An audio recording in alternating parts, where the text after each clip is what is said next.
tous et bienvenue en ce premier dimanche du mois de mai. Nous sommes déjà en mai, incroyable. Merci Seigneur de ce qu'on peut se réunir tous ensemble. Je salue aussi tous ceux qui nous regardent en ligne. On vous attend, nous sommes là et nous espérons que vous allez vous joindre à nous bientôt, très très bientôt. Je vous invite tous pour démarrer ce culte de louer notre Seigneur avec une, on va dire, confession, profession de foi. Oui, je crois en toi. Levez-vous tous.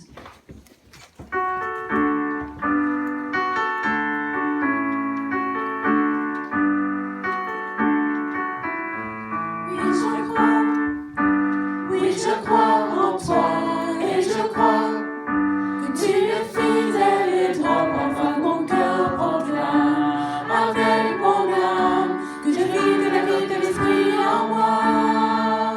Oui, je crois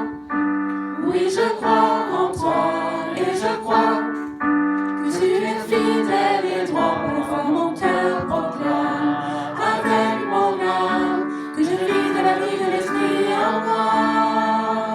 Émerveillé par ta beauté, mes yeux ont enfin trouvé un chemin de lumière où la terre entière resplendit de ta bonté. Oui, je crois en toi et je crois que tu es fidèle et droit. Parfois mon cœur proclame avec mon âme que je vis de la vie de l'Esprit en moi. Oui, je crois en toi et je crois que tu es fidèle et droit. Parfois mon cœur proclame avec mon âme que je vis de la vie de l'Esprit en moi. Couronné de ciel étoilé, entouré de ta majesté, la création par ta rédemption reflète ta sainteté. Oui, je crois en toi et je crois que tu es fidèle et droit. Oui, je crois en toi et je crois que tu es fidèle et droit. Oui, je crois.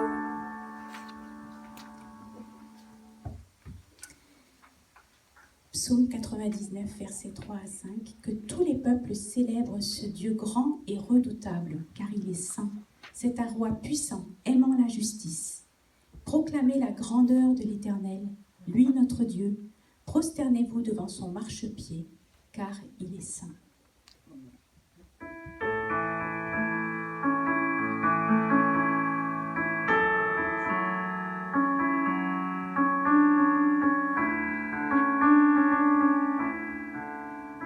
Le roi de sa splendeur, vêtu de majesté, la terre se réjouit, la terre se réjouit.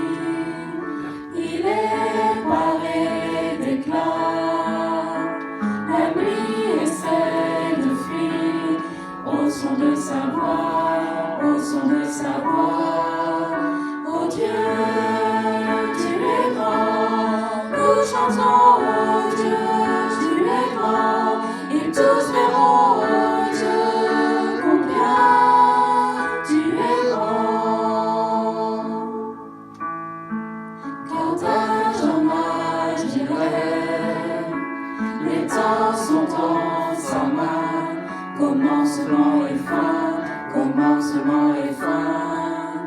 Le Père, le Fils, l'Esprit, Trinité divine, le lion et l'agneau, le lion et l'agneau. Oh Dieu, tu es grand, nous chantons, oh Dieu, tu es grand, et tous verront, oh Dieu, combien tu es grand. Le plus grand des noms, digne de louange, mon cœur s'écrie, oh Dieu, tu es grand. Le plus grand des noms, digne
es bien au-dessus de tout autre. Notre Dieu guérit, puissant il agit, notre Dieu. Dans nos ténèbres tu brilles, nous revenons à la vie, nul n'est comme toi, comme toi. Dieu est le plus grand, Dieu est le plus fort, Dieu tu es bien au-dessus de tout autre. Notre Dieu guérit, puissant il agit, notre Dieu. Si notre Dieu est pour nous, qui pourra nous arrêter? Et si Dieu est avec nous, qui sera contre nous? Si notre Dieu est pour nous, qui pourra nous arrêter? Et si Dieu est avec nous, qui sera contre nous?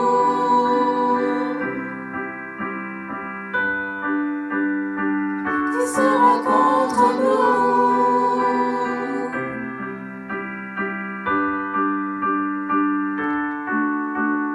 Dieu est le plus grand, Dieu est le plus fort, Dieu tu es bien au-dessus de tout autre. Notre Dieu guérit, puissant il agit, en Dieu, notre Dieu.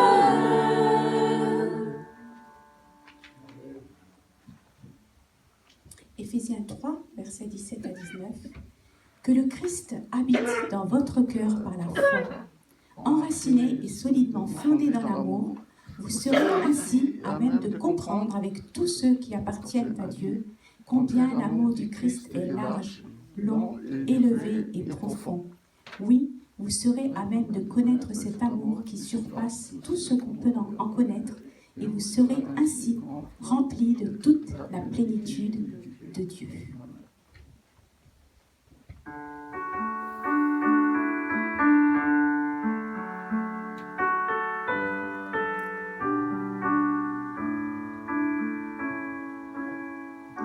Tu étais là dès la création, Fils unique du Dieu très haut. Les mystères de ta gloire révélés, en toi Christ notre Seigneur. Oh ce nom est si merveilleux, oh ce nom est si merveilleux, le nom de Jésus-Christ mon roi. Oh ce nom est si merveilleux, sa beauté sans pareil. Oh ce nom est si merveilleux, le nom de Jésus.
Dans ta douceur, viens guérir mon cœur, étouffé par l'amertume.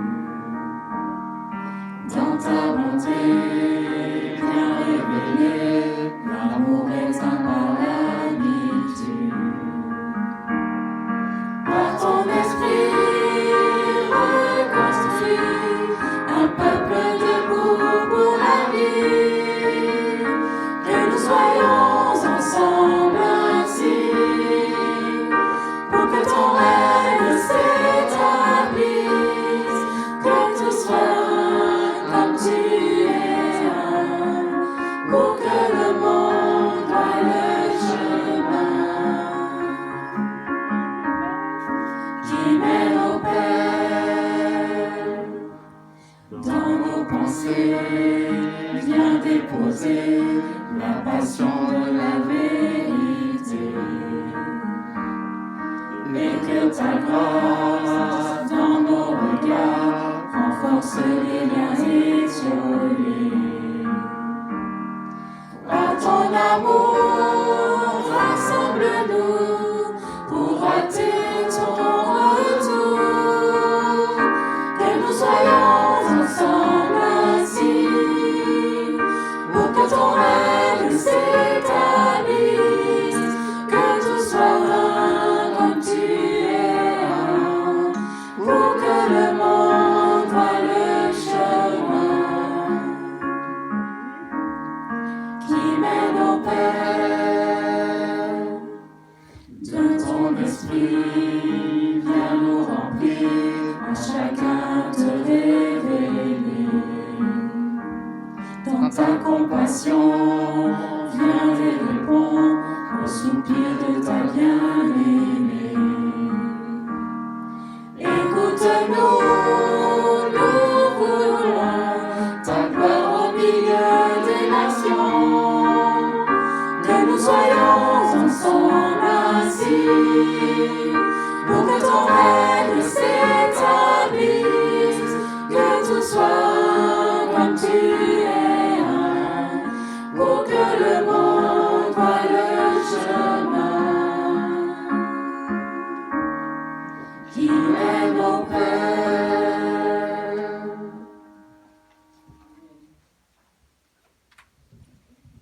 Veuillez vous asseoir. Donc, je vous rappelle, comme d'habitude, la petite carte de connexion, non seulement pour avoir des informations, des nouvelles de l'Église, mais aussi pour nous laisser vos sujets de prière, vos remarques, vos suggestions. Voilà, c'est un moyen facile de communiquer avec vous aussi. Vous pouvez le laisser dans le panier des offrandes. Et pour ceux qui nous regardent en ligne, vous pouvez aussi télécharger et imprimer ou envoyer par mail cette carte de connexion remplie. Nous allons passer au moment des offrandes. Et je vous ai choisi le psaume 96, verset 8. Célébrez l'Éternel et son nom glorieux. Apportez vos offrandes. Entrez dans ses parvis. Et là, prosternez-vous. C'est un acte d'adoration que d'amener aussi une partie de ce que le Seigneur nous donne. Et je pense à ceux qui nous regardent en ligne. Vous pouvez aussi donner, continuer à faire vos dons par le site web de l'Église. Le Seigneur ne change pas, le Seigneur nous attend et nous sommes là pour l'honorer aussi avec nos dons. Nous allons chanter un chant et après cela, je demanderai à Béatrice, si tu veux bien, de prier pour les offrandes et de passer les paniers. Tu es Dieu au milieu de nos prières, Roi des cieux, souverain, sauveur et Maître. Ta présence dans nos vies fait la joie de notre cœur. Par le don de ton esprit, viens régner en nous, Seigneur.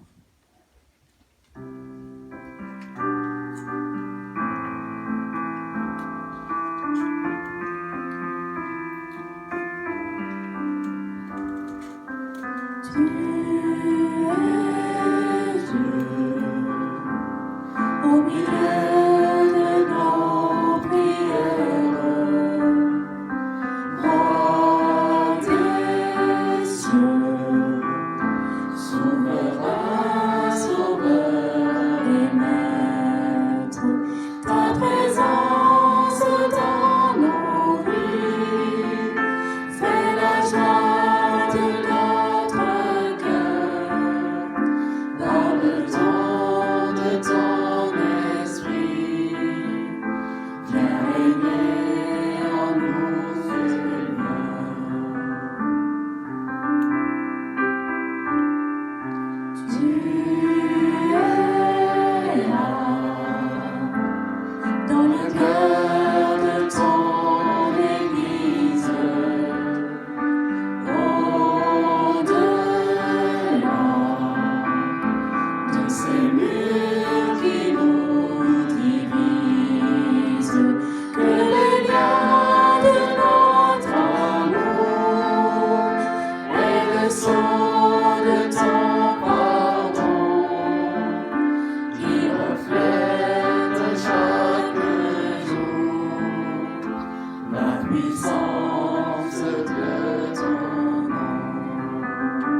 s'établisse sur la terre, notre Père, que ton règne s'établisse sur la terre, notre Père, que ton règne s'établisse sur la terre, notre Père, que ton règne s'établisse sur la terre. Amen. Amen.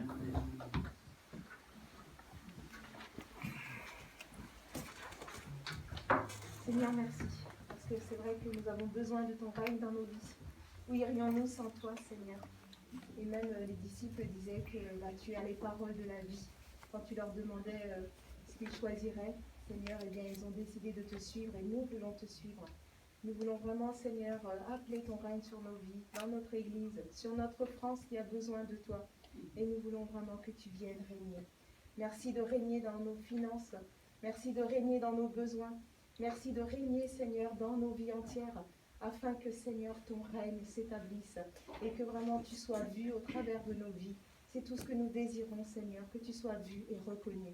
Seigneur, merci encore pour ces offrandes et nous voulons vraiment encore apporter, Seigneur, une part de ce que tu nous as donné. C'est toi qui pourvois pleinement. Et pour tous les besoins qui sont dans l'Église, Seigneur, je te prie cet après-midi de pourvoir afin que chacun puisse venir dans ta maison, apporter les prémices, apporter cette dîme qui te revient et vraiment qui va permettre aussi l'avancement de ton règne. Seigneur, je te remercie parce que tu es le pourvoyeur. Alors nous te remettons ces offrandes pour aujourd'hui et nous te remercions de bénir afin que chacun puisse apporter avec joie. Seigneur, nous te rendons grâce. Au nom de Jésus-Christ. Amen. Amen.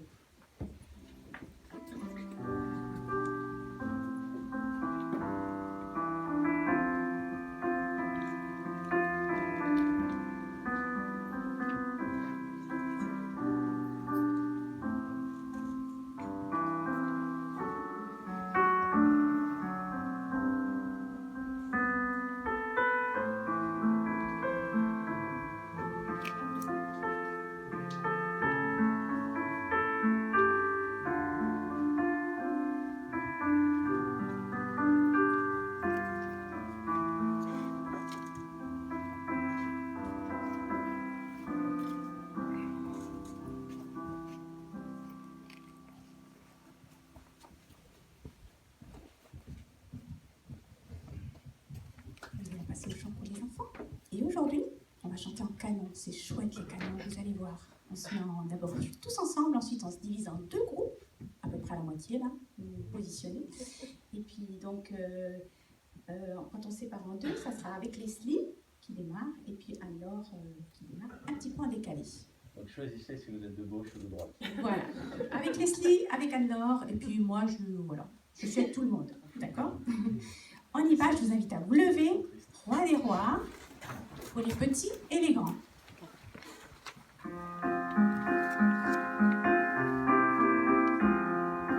Roi des rois, Seigneur des seigneurs, gloire, alléluia. Roi des rois, Seigneur des seigneurs, gloire, alléluia. Jésus, prince de paix, gloire, alléluia. Jésus, prince de paix, gloire, alléluia. Avec Leslie. Roi des rois, Seigneur des seigneurs, gloire, alléluia. Roi des rois, Seigneur des seigneurs, gloire, alléluia. Roi des rois, Seigneur des seigneurs, gloire, alléluia. Roi des rois, Seigneur des seigneurs, gloire, alléluia.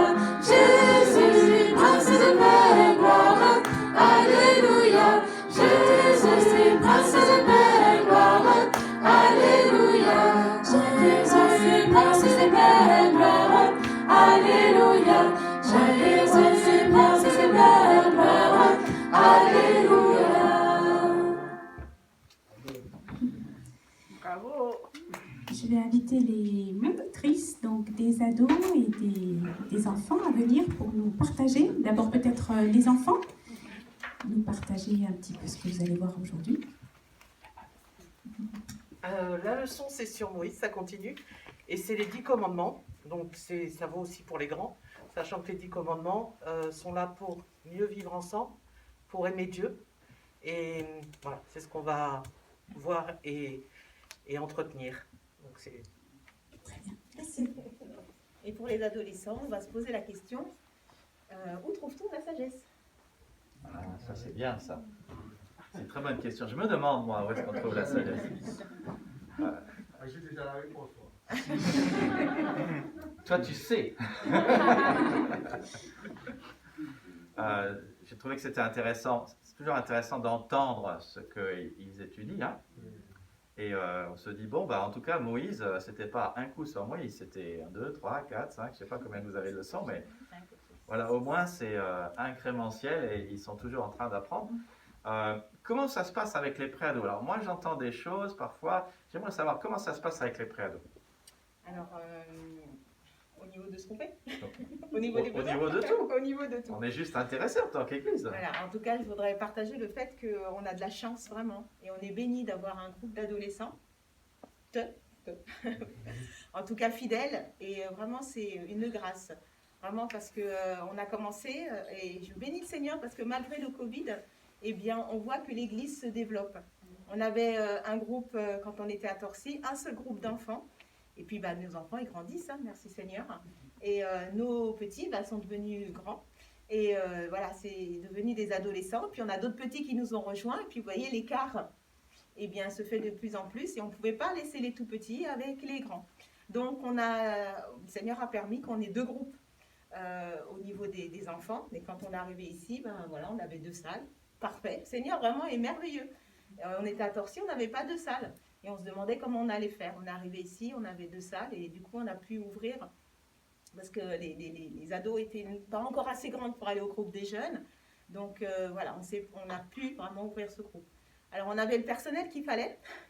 Et puis bah, petit à petit, voilà, les situations faisant, on commence à être un peu restreint au niveau des équipiers. Et je crois que le Seigneur vraiment nous a appris, nous apprend en tout cas à travailler en équipe. Et je me sens de plus en plus seule. Voilà, de pouvoir m'occuper de ces adolescentes. Et comme je disais à Nicolas, on ne peut pas revenir en arrière. On ne peut pas remettre les tout petits avec les grands pour qu'on ait des animatrices suffisamment, parce que le groupe des petits fonctionne très bien. On a suffisamment pour tourner toutes les 3-4 semaines. Et puis, bah, au niveau des adolescents, ça commence à manquer.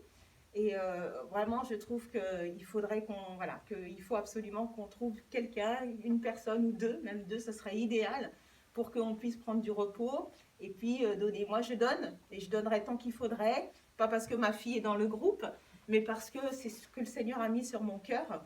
Et je sais que c'est mon appel. Alors j'ai dit, Seigneur, je donnerai tout ce qu'il faut donner. Mais il y a des moments où je suis un peu fatiguée. Et en même temps, je me dis, c'est pas normal que ces jeunes filles, eh ben, elles entendent que moi. Parce que je suis sûre qu'il y a d'autres talents dans l'Église, d'autres personnes qui sont capables d'enseigner et d'apporter aussi ce que vous recevez dans votre cœur, dans la parole de Dieu, et bien de pouvoir le partager parce que ça les aide à grandir. Et je peux vous dire qu'elles grandissent. Elles sont en train de s'accrocher au Seigneur. Et vraiment, voilà, on ne peut pas faire autrement que de les nourrir. Et vraiment, je ne peux même pas envisager quoi que ce soit d'autre, si ce n'est que, eh bien, il y ait des personnes qui me rejoignent pour pouvoir continuer à les enseigner et à les voir grandir et bientôt se donner au Seigneur et passer par les eaux du baptême et prendre leur place aussi dans l'Église. Voilà. La dernière fois, qui est-ce qui enseignait les préados? La dernière fois, c'est Chloé. Alors Chloé, elle joue entre les deux, vous voyez. Elle jongle. Elle jongle entre les petits et puis elle nous donne un coup de main au niveau des grands. Anne-Laure fait la même chose aussi. Et voilà, je crois qu'au fur et à mesure, on se spécialise. Et puis elles sont, bon, ça va, elles sont étudiantes, elles n'ont pas encore trop de charges et tout, mais quand même, elles font la louange, elles font beaucoup. Et voilà, donc c'est intéressant qu'on puisse voilà, voir chacun rentrer dans son appel et accomplir ce que le Seigneur met sur les cœurs. Et la fois d'avant, qui est-ce qui enseignait les ados? C'était peut-être moi, certainement. Non, c'était Anne-Laure. Anne-Laure, elle m'a soulagée. Anne-Laure, elle m'a dit, je te suis soulage. D'accord. Anne-Laure, elle m'a pris, oui, elle a soulagé, mais c'est vrai que j'ai fait 3 semaines avant. Ça fait 3 semaines de J'ai suite fait avant. 3 semaines de suite avant. Voilà. Oui, donc c'est pas rien. Alors, vous voyez, moi j'ai tenu à ce qu'ils puissent parler et parler simplement de comment est la situation. On ne se rend pas compte, les choses se passent ici en salle, mais pas que. Il y a le devant, il y a le derrière, l'église c'est partout. Et parfois il y a des situations qui passent tranquillement sous le tapis et on ne se rend pas compte. Et nous devons veiller les uns sur les autres. J'espère que vous êtes d'accord avec cela. Ils ont besoin de nous et au minimum de notre soutien dans la prière. Mais là, clairement, nous aurions besoin de 2 personnes. Alors, je vois qu'il y a une certaine flexibilité parce qu'il y a Anne-Laure. Bon, Anne-Laure préfère les petits-enfants, je crois, mais il y a une certaine flexibilité parce que vous jonglez. Bon, le Seigneur nous demande à tous d'être flexibles. Hein. Je pense que c'est une manière aussi de résumer notre vie chrétienne. Toujours être flexible pour le Seigneur. Comme lui, il a été. Hein. Il a quitté sa gloire pour se faire homme et se mettre à notre niveau. J'aimerais bien qu'on puisse... Est-ce que ça serait possible que 3-4 prient simplement pour que le Seigneur pourvoie, déjà renforce, donne de la force à l'équipe qui est en place, et puis que le Seigneur pourvoie aussi à 2 personnes pour pouvoir étoffer l'équipe des ados. C'est possible? Est-ce qu'on peut prier? C'est l'exercice relationnel de la journée. On prie le Seigneur. Ok? Qui est-ce qui commencera?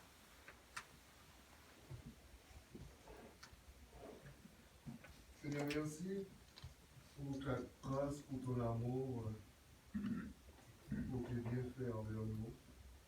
Merci pour tous ces enfants que tu nous as donnés, ces ados. Nous sommes très contents, très fiers de les avoir parmi nous.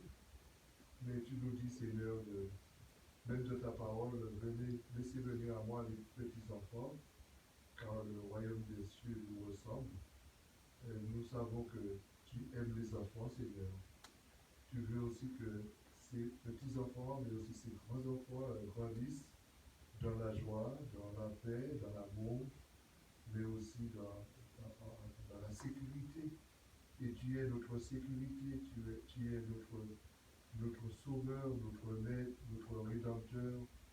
Tu veux du bien pour chacun de nous, mais aussi pour nos enfants. En cet instant béni, Seigneur, nous proclamons encore ta grandeur parmi nous, parce qu'il y a un travail qui se fait dans les cœurs des enfants, mais aussi des ados. Et nous voulons aussi continuer à prier pour eux. Nous te demandons aussi ta grâce, ta protection, mais aussi ta bienveillance, parce que tu es Dieu de compassion, mais de miséricorde. Tu es Dieu aussi qui veille sur nous.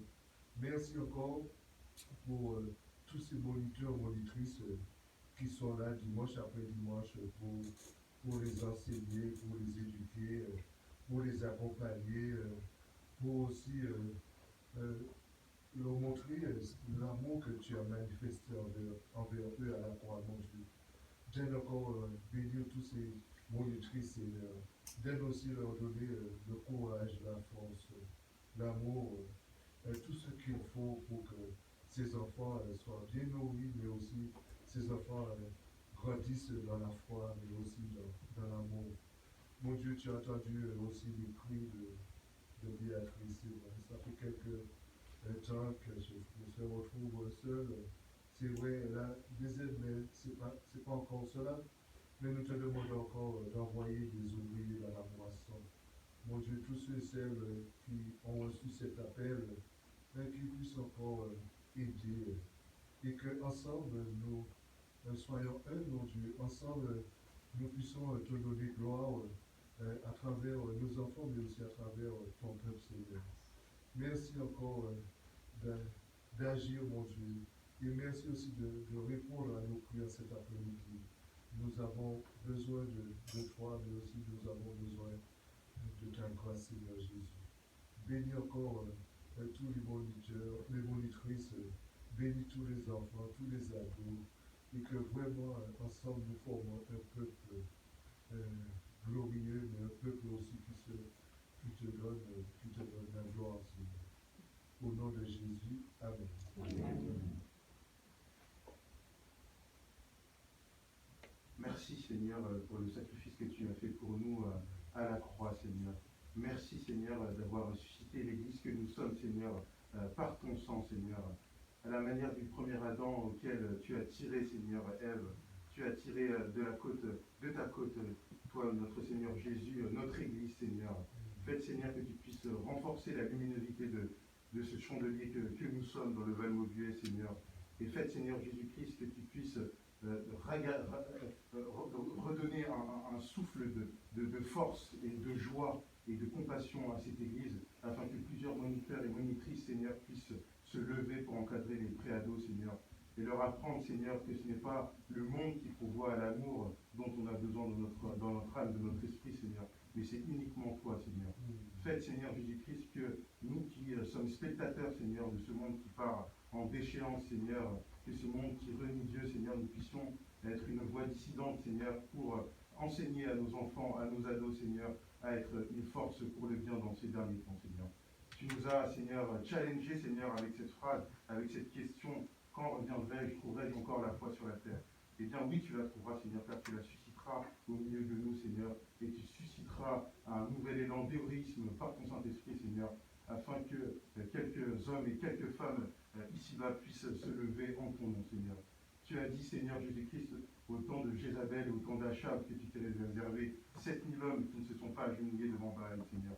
Ainsi, tu t'es réservé une nouvelle Église, notre collectif de frères et sœurs, d'amis très proches, Seigneur, afin que nous puissions, nous aussi, nous lever en ces temps qui sont les derniers, Seigneur, pour inculquer à nos enfants et à nos préados, Seigneur, le véritable chemin du bien. Je prie au nom de Jésus-Christ. Seigneur, je veux te prier pour les ados et les jeunes. Tu dis dans ta parole que la moisson est dans meilleur fruit de Dieu. Seigneur, nous remettons ces enfants en tes mains, c'est toi qui as permis qu'ils soient dans cette église.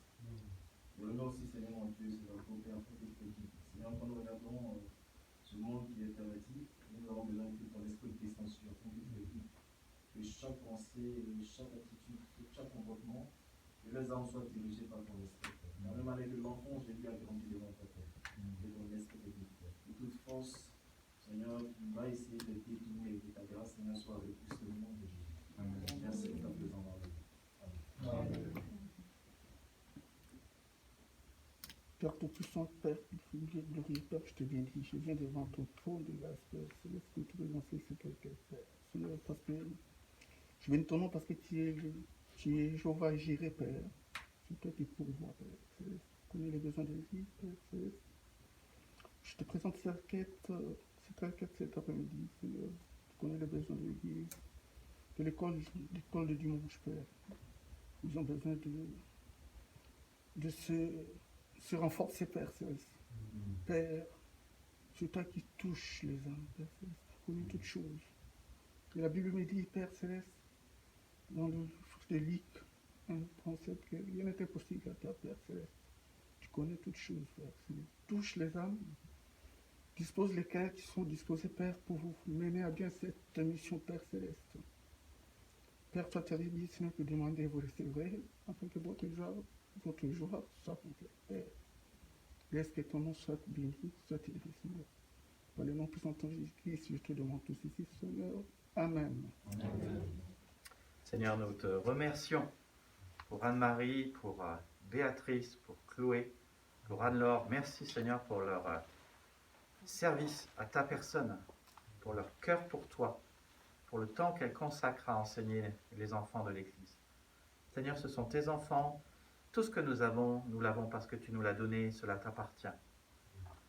Te remercions, Seigneur, pour ce zèle qu'elles ont, pour la bonne humeur qu'elles ont, pour la constance qu'elles ont, pour la persévérance. Merci parce qu'elles dépendent entièrement de toi, Seigneur. C'est tellement évident. Mais Seigneur, tu vois que parfois, on se retrouve seul, on fait tout. Certains sont occupés, certaines sont occupées. On se retrouve seul, on a de la bonne volonté, mais Seigneur, on n'est pas fait pour être seul. Tu veux que nous œuvrions et que nous soyons en équipe, que nous grandissions en équipe, que nous servions en équipe. Et c'est pour cela, Seigneur, que nous venons humblement devant ta face. Tu nous as fait une promesse, Seigneur. Approchons-nous donc du trône de la grâce. Nous obtiendrons le pardon et nous serons secourus dans nos besoins au moment opportun.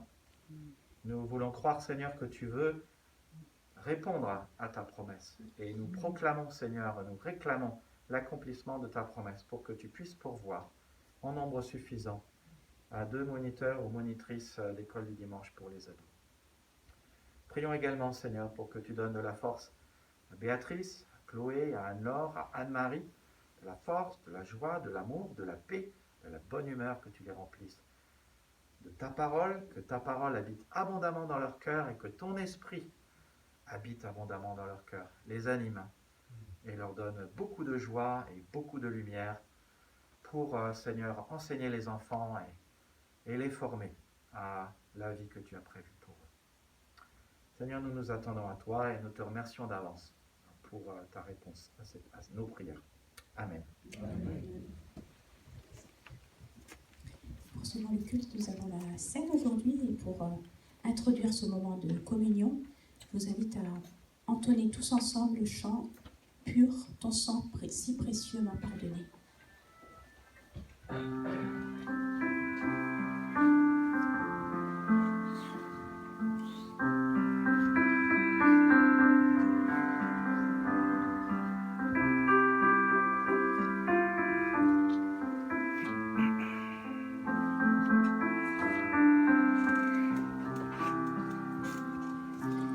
Ton sang si précieux m'a pardonné, blanc, oui, plus blanc que la mer. Tu fais battre en retraite mon péché, ma honte, et par cette alliance tu me restaures. Donc je me lève pour t'adorer, ma vie est épargnée par ta bonté. C'est ton saint nom qui m'a franchi. Grâce à toi, Jésus, mon cœur est pur. Affermis mon cœur dans ta présence. Rends-moi la joie de ton salut. Attire-moi près de toi, sanctifie ma vie. Ton esprit fait toutes choses nouvelles. Donc je me lève pour t'adorer. Ma vie est épargnée par ta bonté. C'est ton saint nom qui m'a franchi. Grâce à toi, Jésus, mon cœur est pur. Donc je me lève pour t'adorer. Ma vie est épargnée par ta bonté. C'est ton saint nom qui m'a franchi. Grâce à toi, Jésus, mon cœur est pur. Grâce à toi, Jésus, mon cœur est pur. Vous pouvez vous asseoir.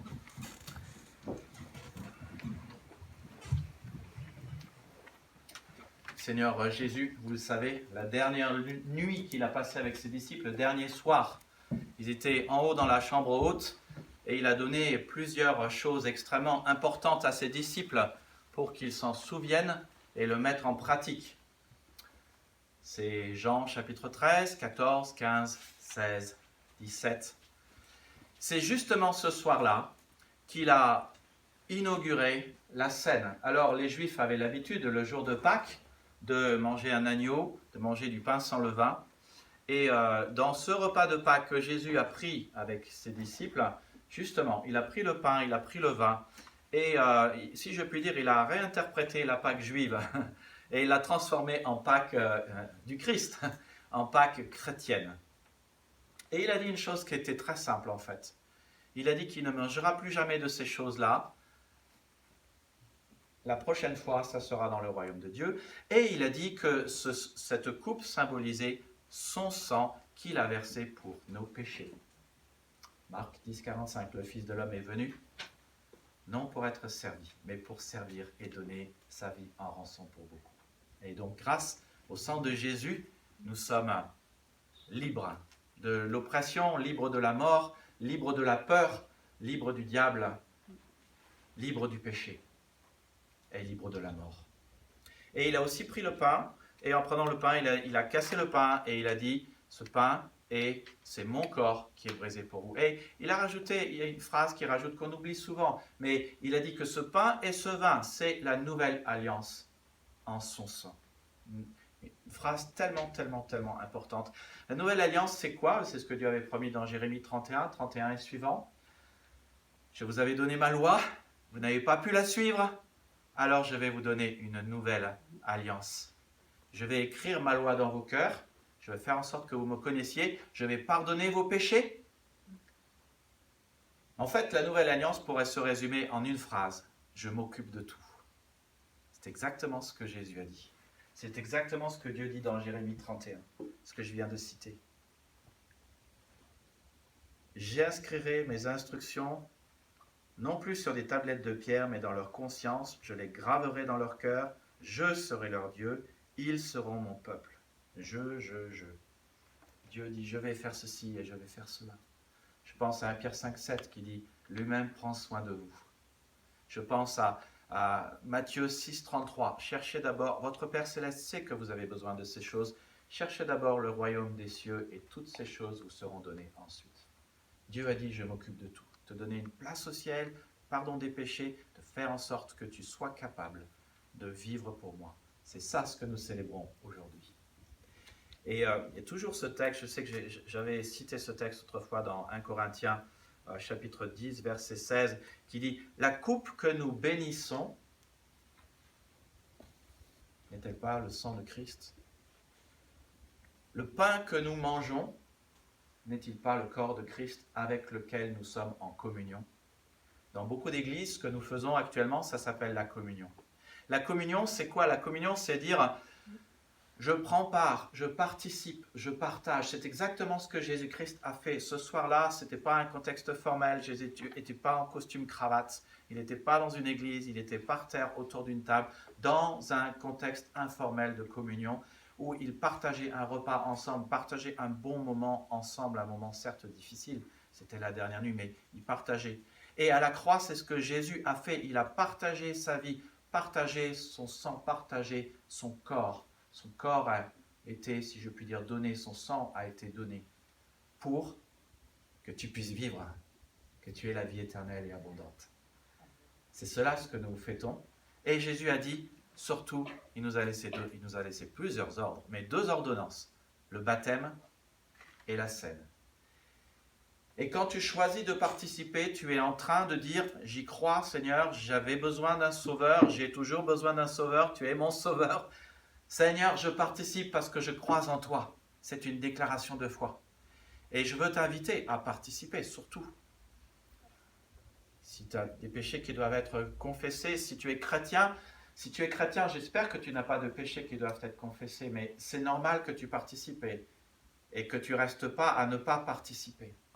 Nous ne croyons pas qu'il est nécessaire d'être baptisé pour participer. Il est nécessaire de croire en Jésus. Et donc, je veux vous inviter. C'est vous qui décidez si vous participez ou non, si vous voulez prendre part, si vous y croyez, si la mort de Christ signifie quelque chose pour vous, vous qui croyez en lui et qui êtes sauvés. Si vous n'y croyez pas, vous pouvez encore dire « Je veux faire partie de ceux qui sont sauvés. Seigneur, moi j'ai besoin de quelqu'un qui me sauve, de mes péchés, qui me garantit d'être au ciel. Et je veux du pardon des péchés. » Donc, je vais donc inviter Priscille, ma diaconesse préférée, à venir m'aider. Et puis peut-être quelqu'un pour m'aider pour distribuer le vin. Jérôme, tu veux venir nous rejoindre? Donc quelques précisions. Nous attendons, la distribution va passer. C'est Priscille qui sert, ça fait moins de virus qui circulent. Et puis, je vais en fait simplement, comme tout à l'heure, ouvrir le temps pour que vous puissiez remercier le Seigneur pour ce qu'il a fait pour vous, pour la croix. C'est ce que nous célébrons aujourd'hui, la croix comme élément central de notre foi chrétienne. Le sacrifice de Christ comme élément central de notre foi chrétienne. Nous ne sommes pas sauvés par nos mérites, mais par son mérite. Non pas parce que nous faisons des choses, mais parce qu'il a tout accompli à la croix. Amen. Amen. Je vous laisse le remercier. On va le remercier en prière d'abord et vous passerez ensuite ça. Merci.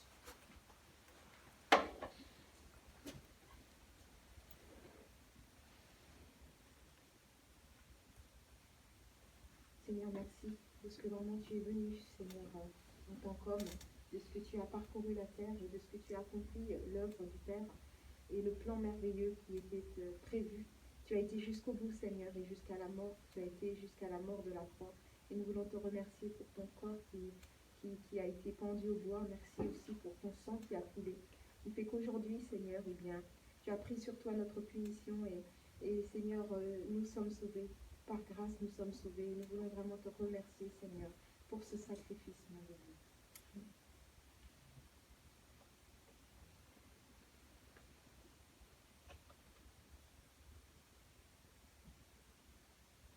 En venant dans le monde, le premier a dit, tu n'as voulu ni sacrifice ni offrande pour les péchés, mais tu m'as formé encore pour que, ô Dieu, je puisse accomplir ta volonté.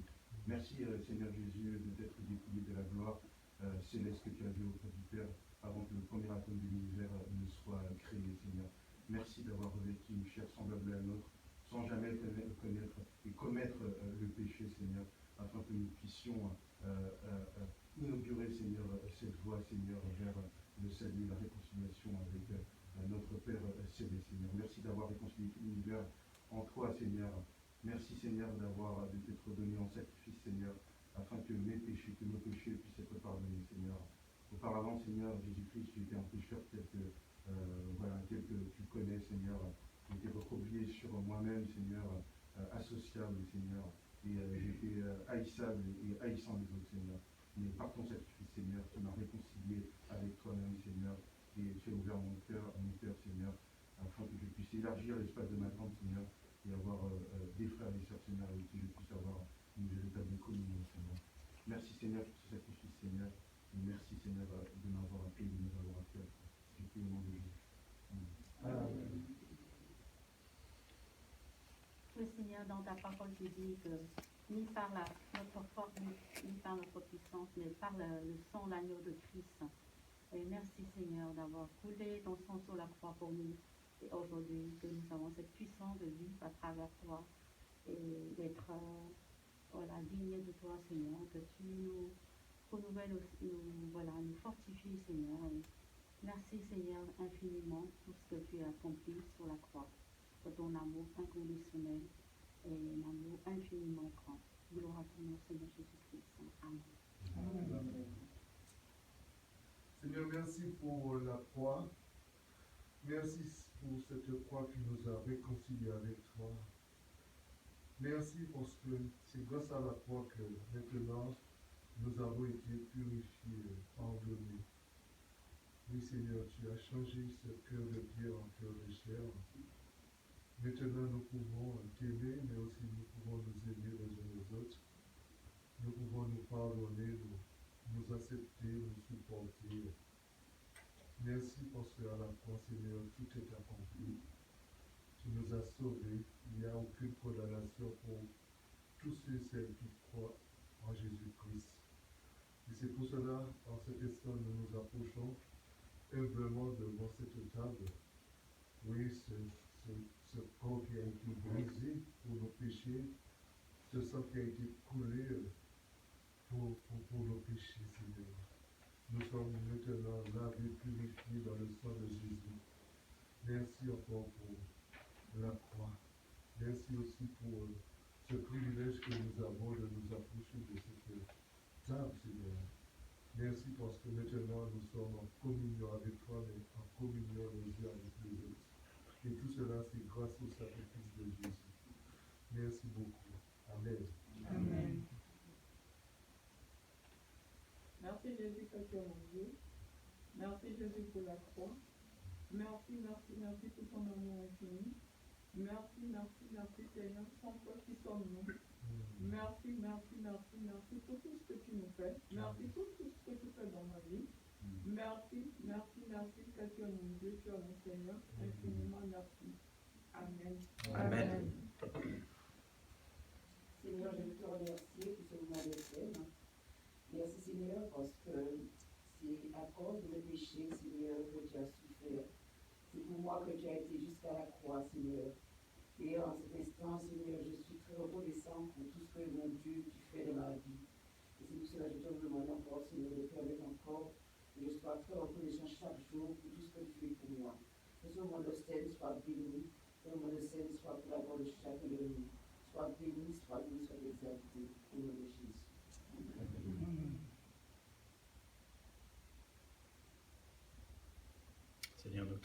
Père, nous te remercions de ce que c'est toi-même qui as imaginé ce salut par la grâce, par la foi en Jésus-Christ.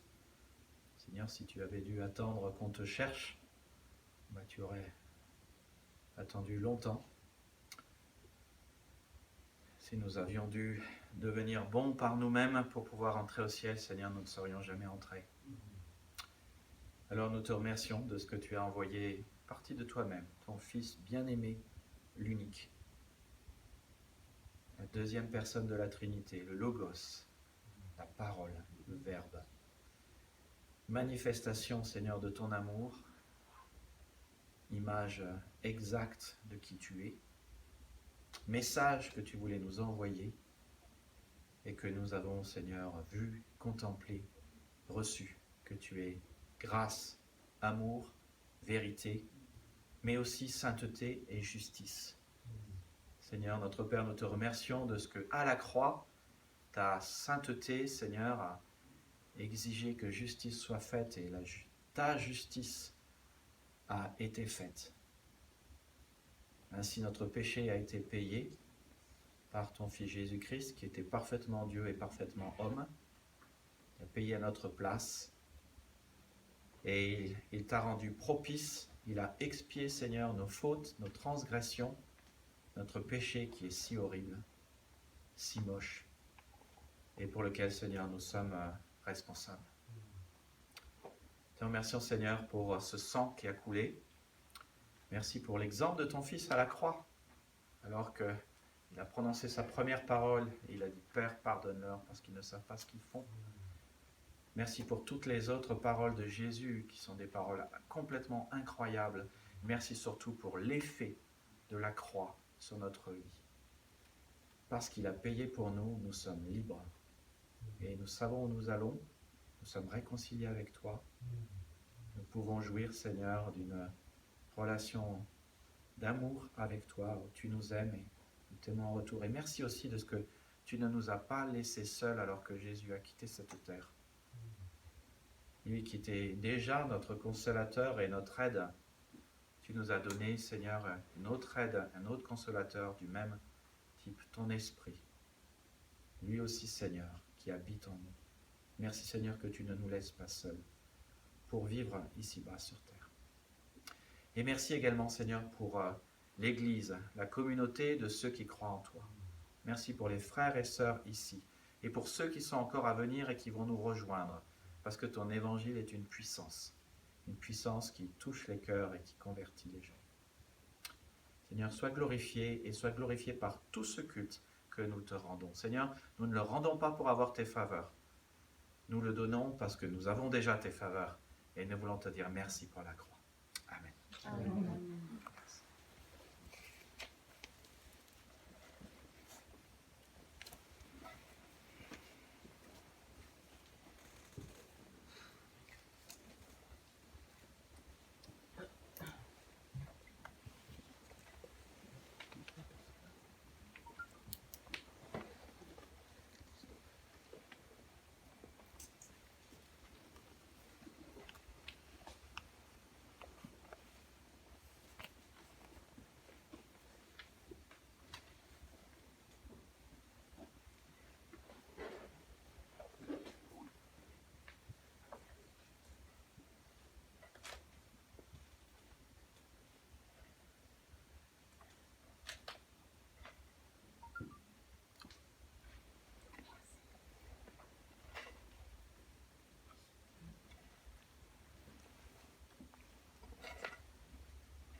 Je rappelle ce que dit Paul dans 1 Corinthiens chapitre 10, verset 16, que ce que nous prenons maintenant est un acte, c'est de la communion.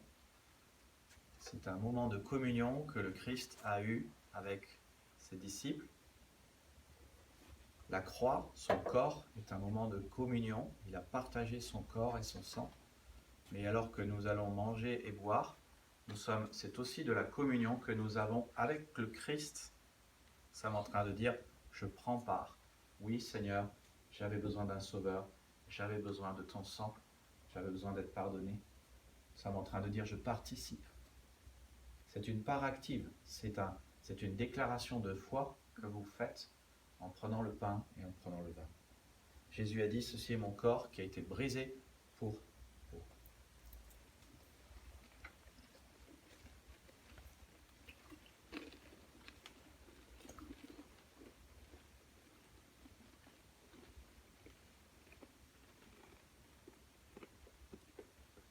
Il a dit, ceci est le symbole de mon sang, la coupe de la nouvelle alliance. Buvons.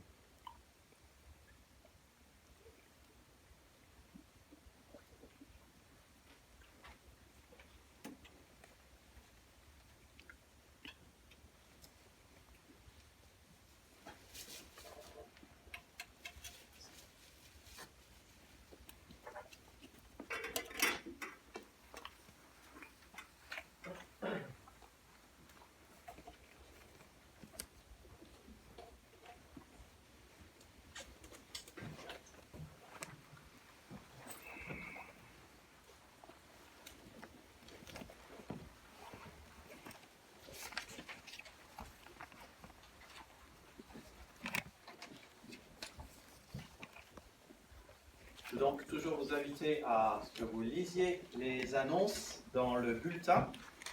C'est là que vous avez vraiment toutes les choses importantes pour la semaine. Je vous laisse les lire, je ne les lirai pas tout à l'heure par souci de gain de temps. Je veux dire que le Seigneur fait des choses très réjouissantes en notre sein en ce moment, particulièrement par la banque alimentaire, où les étudiants étaient un peu moins nombreux. Ce samedi, on a ressenti là le coup du 1er mai.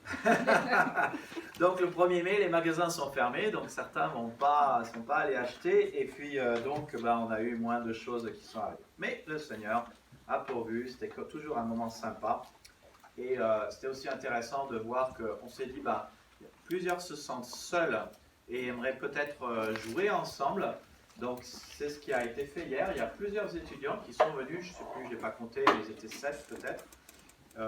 Merci aux uns et aux autres de l'église qui sont venus jouer. Et franchement, je veux dire, avec ces temps pas marrants du Covid, je pense que jouer ensemble, c'est un bon antidote contre la grisaille ou les grisemines ou le moral qu'on n'a pas toujours. Et donc c'était vraiment un bon moment. Et vous pouvez prier pour ce temps avec les étudiants, pour qu'il y ait des amitiés long terme qui naissent, et puis pour que la bonne nouvelle de Jésus-Christ soit proclamée tranquillement et que le Saint-Esprit fasse son œuvre et ouvre des portes. Et je vous assure que c'est en train d'être là et de venir. Et ça, c'est vraiment une grande chose que le Seigneur est en train de faire. Je vous invite toujours à remplir la carte de com si vous voulez, et puis à nous la remettre. Pour l'annonce, la prière tout à l'heure, pour trouver des moniteurs pour les préados, voilà, si vous êtes intéressé, venez me voir. C'est important que vous soyez membre, c'est une position de leadership. Si vous n'êtes pas membre, vous pouvez devenir membre, commencer à enseigner chez les préados, mais c'est une position de leadership, vous devez être d'accord vis-à-vis de l'enseignement de l'Église et aussi de la vision de l'Église. Dans le bulletin, vous avez donc les notes du message, la meilleure nouvelle qui soit, la grâce restaure.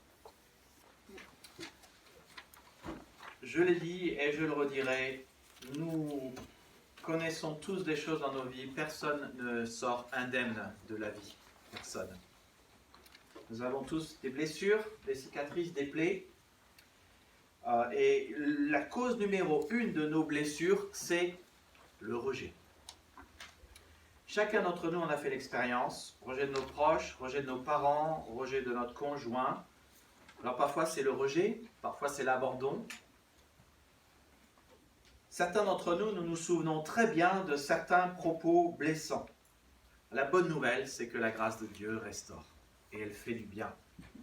Vous connaissez sans doute ce psaume célèbre du psaume 23, la fin du psaume qui dit « L'Éternel est mon berger, je ne manquerai de rien. Il me fait reposer dans de verts pâturages, il me dirige près des eaux paisibles et il restaure mon âme. » Dieu sait que tu as besoin de restauration. Dieu sait que tu as besoin de bons petits pansements sur tes plaies. Dieu sait que tu as besoin de pansements d'amour et surtout de pansements d'amour qui te font guérir. Et dans sa bonté, il veut pourvoir à ce besoin précis. Le Seigneur guérit ceux qui ont le cœur brisé et il pense leurs blessures. Amen. Amen. Alors comment Dieu peut-il te guérir? Un facteur crucial, c'est déjà la relation que tu as avec ton Dieu. Si tu écoutes les hommes, beaucoup d'hommes disent « Oh, avec le temps, tu vas guérir. » Ah, j'aimerais que ça soit vrai. J'aimerais que ça soit vrai. Il y a des choses, moi, depuis 40 ans, je n'ai pas guéri. J'ai besoin du Seigneur sur ce sujet-là. Une autre chose qui fait qu'on guérit ou pas, c'est le type de pensée qu'on a envers soi-même. Si tu penses que tu es un loser, tu seras probablement un loser. Si tu penses que tu es une victime, tu seras probablement une victime. Et ce que moi j'ai appris avec le temps, c'est que si je pense que je suis une victime, je ferai probablement des victimes. Si tu penses que tu es coupable, tu seras coupable et tu feras sans doute des coupables. Il y a aussi des réflexes que nous avons, il y a des analyses sur notre vie que nous faisons, mais la clé, c'est la manière dont tu te vois. Ça, c'est vraiment la clé. Jésus l'a dit, je le redis, c'est un verset que j'ai redit plusieurs fois dans Matthieu 6, 22-23. Les yeux sont la lampe du corps. C'est la manière dont tu te vois qui déterminera ta vie et qui déterminera beaucoup de choses dans ta vie. Et le problème, c'est que la manière avec laquelle nous nous voyons est déterminée souvent parce que les autres ont dit ou les autres nous ont fait. Alors, je ne sais pas si vous avez déjà été dans des fêtes foraines en France, mais dans les fêtes foraines, il y a souvent un labyrinthe de miroirs. Et alors, parfois, il y a des miroirs grossissants, parfois, il y a... Ça, on n'aime pas trop, hein, les miroirs grossissants. Personne de nous veut se sentir plus gros devant un miroir. On se sent mieux, moi je me sens mieux devant un miroir amincissant. Hein? Et puis il y a des miroirs qui vous grandissent, et puis il y a des miroirs qui vous rapetissent, et puis parfois vous êtes là dans un dédale du labyrinthe, et il y a des miroirs partout, mais alors juste que vous êtes perdu parce que vous ne voyez pas la sortie. Et c'est parfois ce qui se passe dans notre vie. On est là dans nos relations, et il y a des gens qui vous amoindrissent, et il y a des gens qui vous grandissent, et il y a des gens qui disent « tu es trop gros », et d'autres gens qui vous disent « tu es pas si gros que ça ». Et puis il y en a d'autres qui vous donnent des trucs, et ouais, ça sonne bien, mais ça ne vous donne pas la voie de sortie. C'est ça. Et certains ont entendu durant leur enfance toutes sortes de choses. Tu es nul, alors vous êtes persuadé d'être nul. D'autres ont entendu « je t'accepterai si tu as de bonnes notes ». Alors, comme vous n'avez jamais suffisamment de bonnes notes, vous avez du mal à avoir de la valeur et vous ne pensez pas que vous avez de la valeur. Ces informations résonnent dans votre cœur et vous conditionnent et elles vous donnent un regard sur vous-même qui ne vous aide pas. Et cela se retourne contre vous parce que ce regard, vous continuez de l'avoir et vous continuez d'agir comme si vous êtes nul ou une victime et cela ne vous aide pas. Et ce qui fait que, en fait, vous vous blessez perpétuellement en répétant ce genre de pensée sur vous-même. Et ça ne vous arrange pas et ça ne vous donne pas la porte de sortie. Et c'est pour ça qu'aujourd'hui, je vous propose d'écouter 5 vérités de base que Dieu a à nous dire et qui vous retaperont. Et si vous voulez être restauré, la grande question c'est, oui, enfin être restauré c'est bien, mais comment être restauré? Comment? Le psaume 19, vous avez vos Bibles avec vous? Je vais vous inviter à amener vos Bibles avec vous.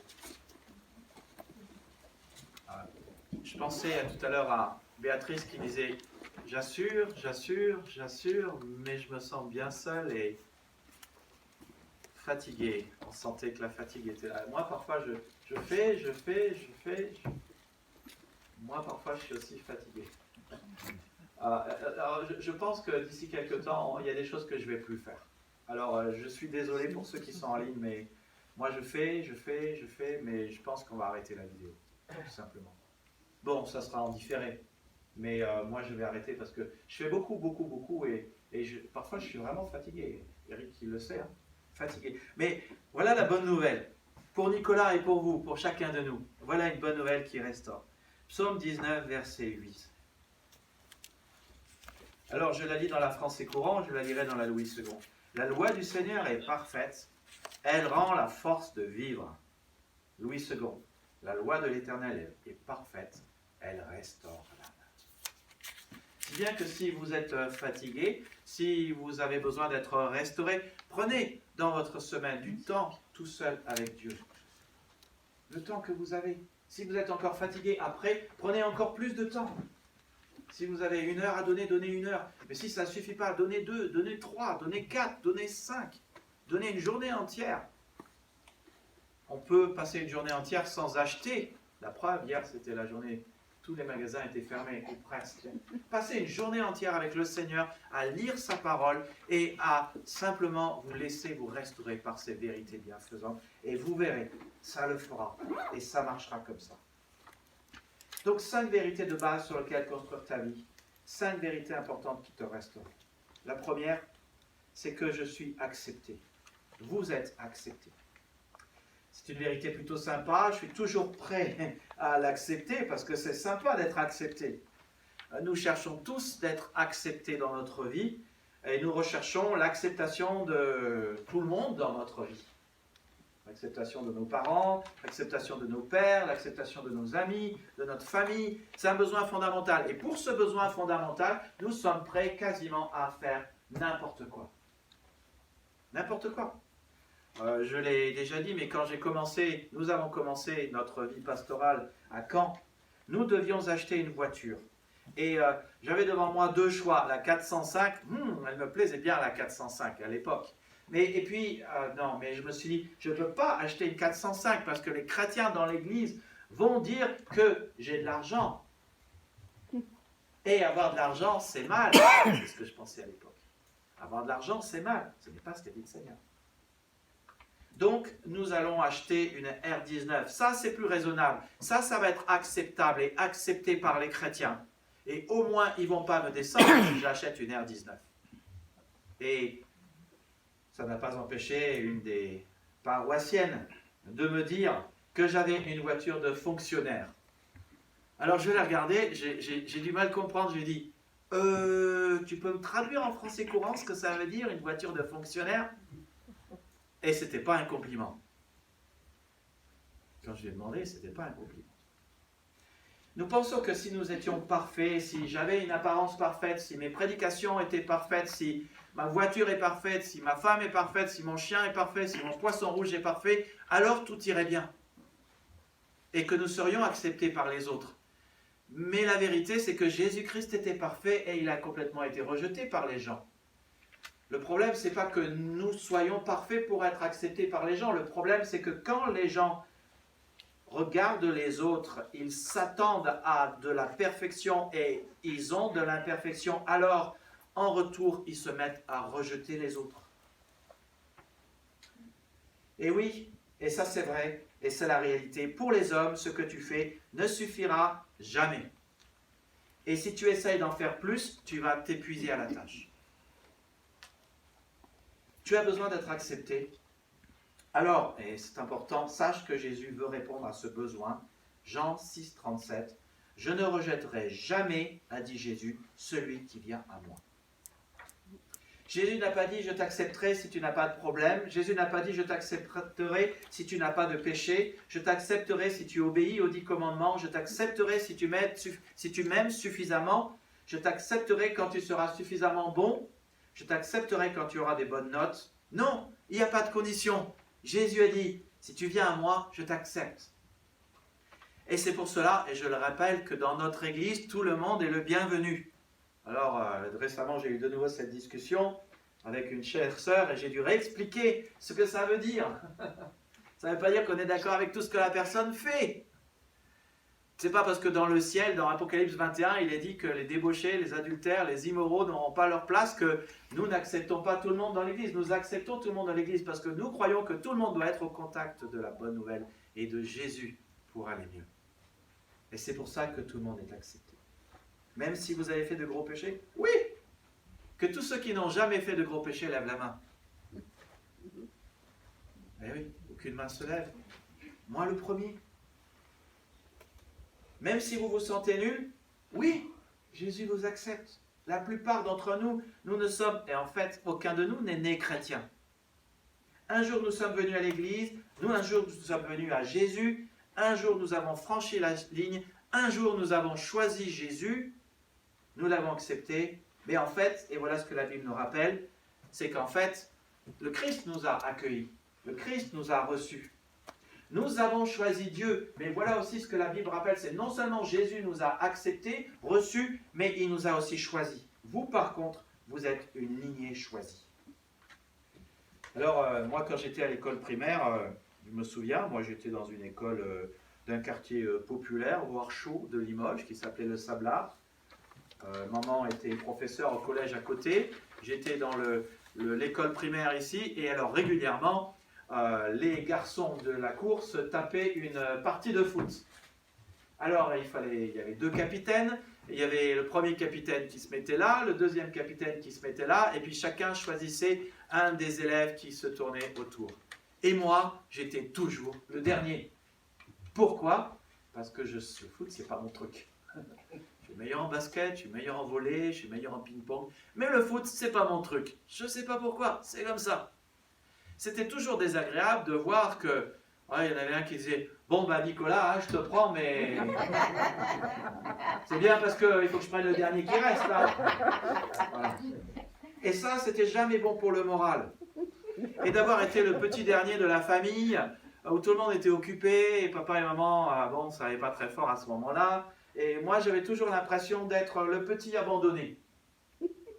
Et ça non plus, c'était pas bon pour le moral. Mais voilà ce qui est bon pour le moral. J'ai été choisi par Dieu.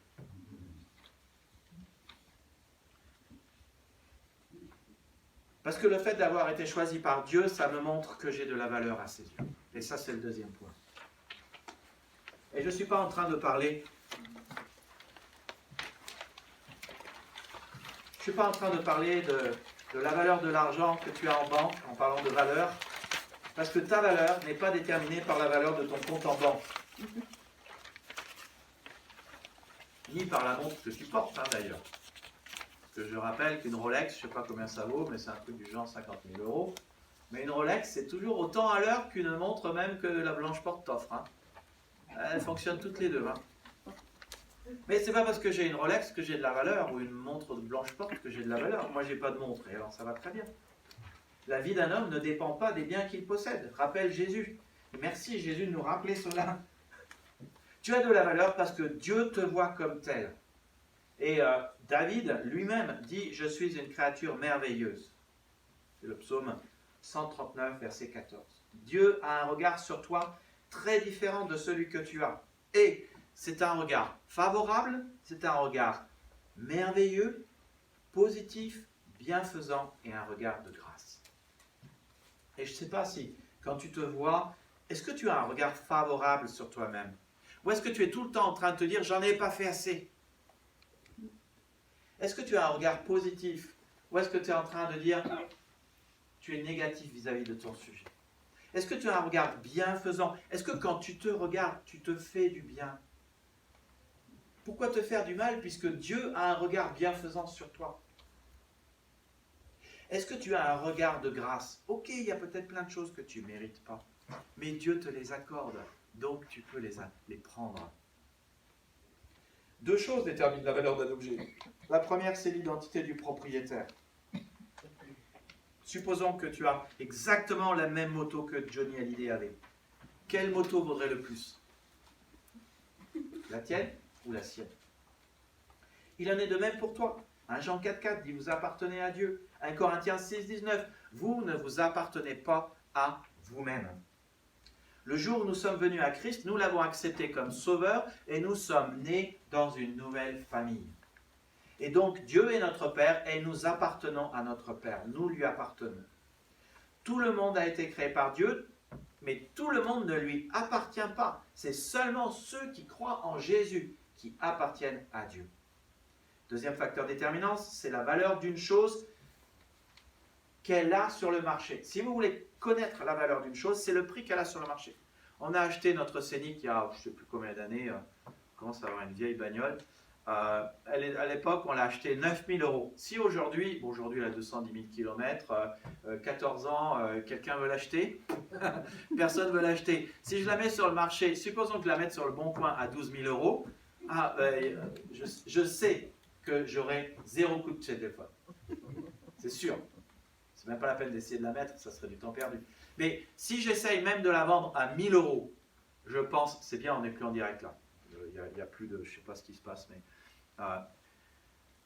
même si je la mettais à 1 000 €, je vous assure, il y a des gens qui négocient dans la région. J'aurai 15 coups de téléphone et il me dit je te l'achète pour 50 €. Quel est le prix réel de ma voiture? Le prix du marché. Le prix qu'une seule personne est prête à l'acheter. Et c'est exactement ça avec toi. Ta valeur dépend du prix du marché. Le prix qu'une seule personne était prête à mettre. Et ça, c'est Jésus-Christ.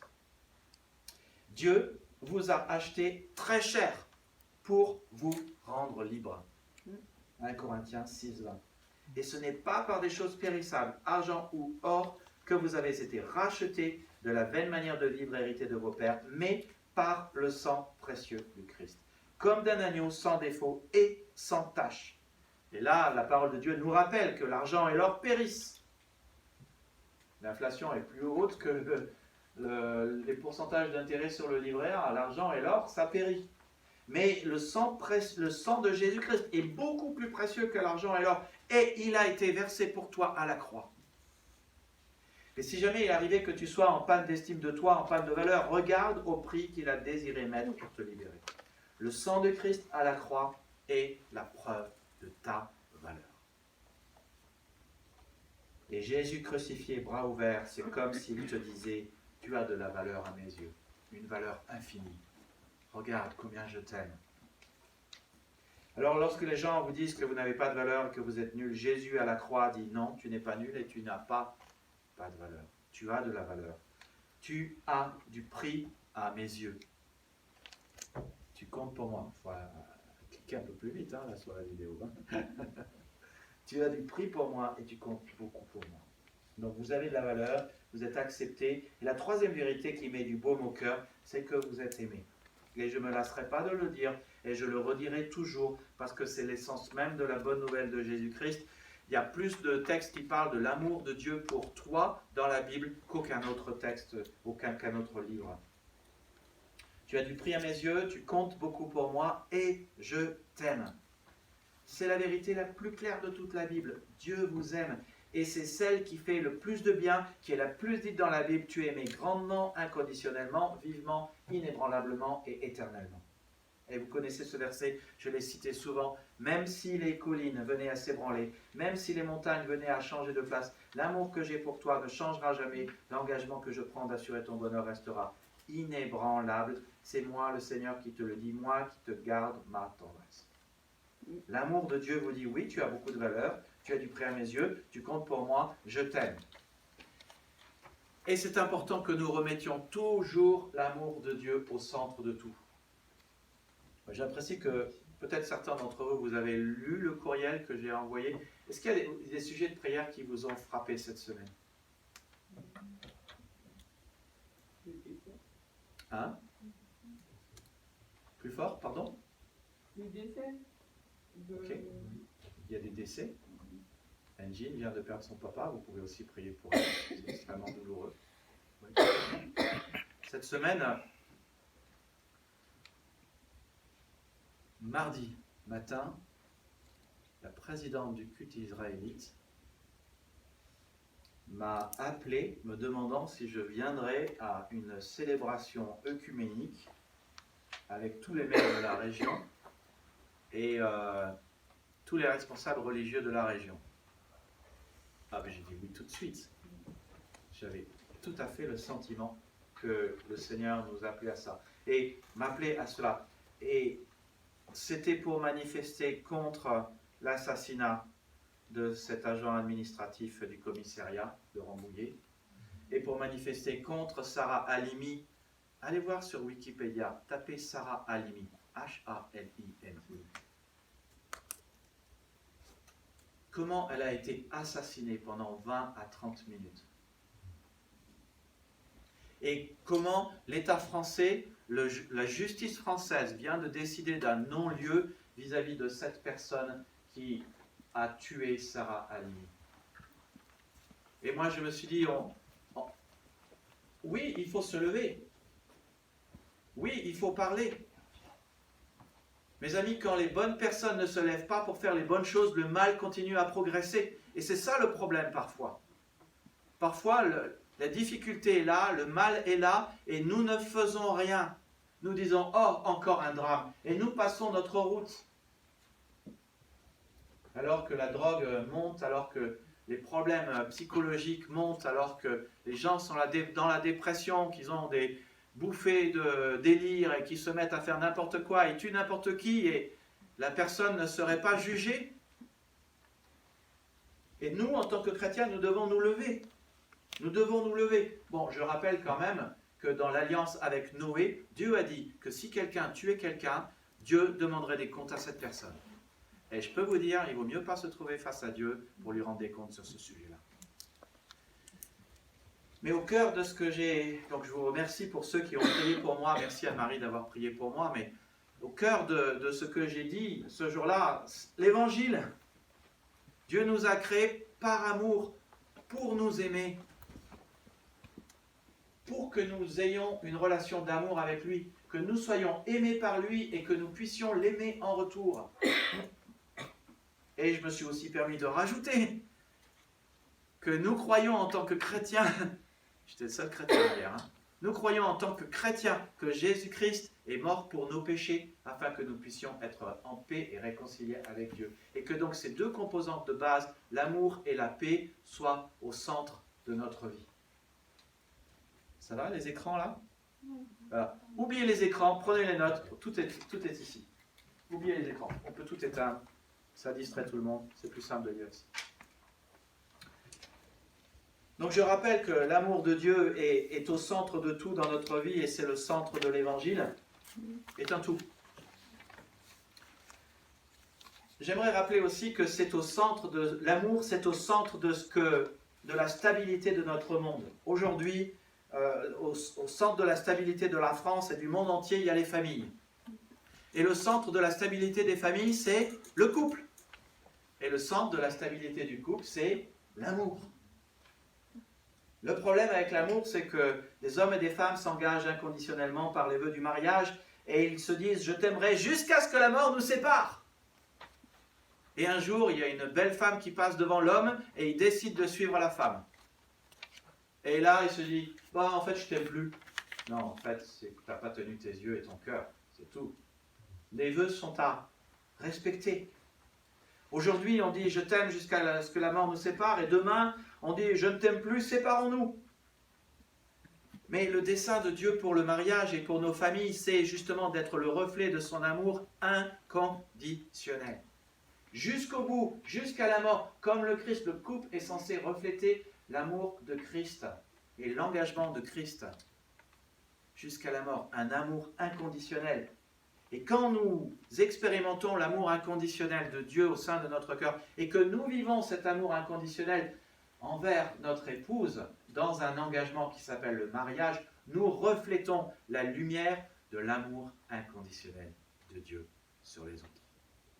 Et notre monde en a besoin, nos enfants en ont besoin, nous en avons besoin, nous avons tous besoin de l'amour inconditionnel. Alors donnons aux autres ce que le Seigneur nous donne et ce que nous aimerions que les autres nous donnent aussi.